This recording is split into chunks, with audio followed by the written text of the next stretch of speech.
Après Romy, Doron et Émilie, dimanche dernier, d'autres otages israéliennes, 4, ont vu leur cauchemar prendre fin ce matin, alors que la trêve dans la bande de Gaza est, malgré quelques incidents, globalement respectée depuis dimanche. Le Hamas a bien libéré et confié à la Croix-Rouge 4 femmes soldats israéliennes de 19 et 20 ans qui effectuaient leur service militaire près de la frontière avec Gaza quand elles ont été enlevées le 7 octobre 2023.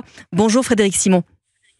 Bonjour Lénaïque, bonjour à tous. Vous êtes le correspondant d'Europe 1 à Tel Aviv. Alors les choses se sont déroulées comme le prévoyait l'accord, mais ces 4 jeunes femmes que l'on a vues, on les a vues exposées par le Hamas dans une mise en scène qui a été orchestrée par le mouvement terroriste.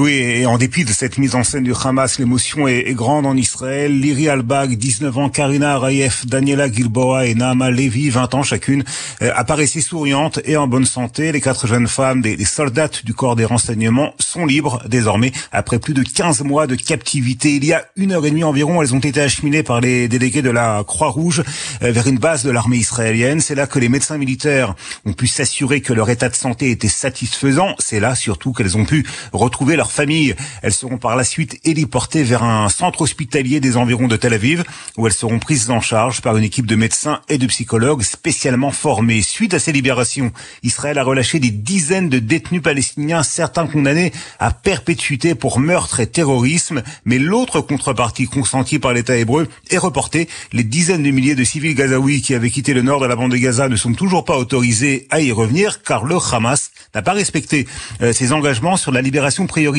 des femmes civiles. Arbel Yehoud, seule captive civile encore en vie, est toujours en détention. Il se pourrait qu'elle soit libérée dans une semaine aux côtés de 2 autres otages. Merci Frédéric Simon, correspondant d'Europe 1 en Israël. Et justement, vous le soulignez, beaucoup d'émotions. Nous restons donc à Tel Aviv avec ces quelques réactions recueillies place des otages.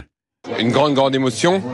Je parle avec un peu la gorge nouée parce que ça fait 1 an qu'on vient là tout le temps pour essayer de faire bouger le gouvernement afin qu'il les libère. Quand on les voit libérés, eh bien c'est un grand soulagement pour nous, un grand espoir pour le reste aussi des otages parce qu'ils n'ont fauté en rien.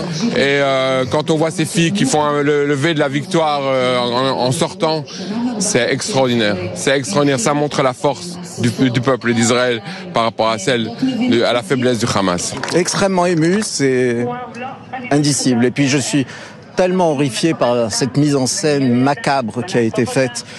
C'est la lie de l'humanité avec qui nous avons affaire.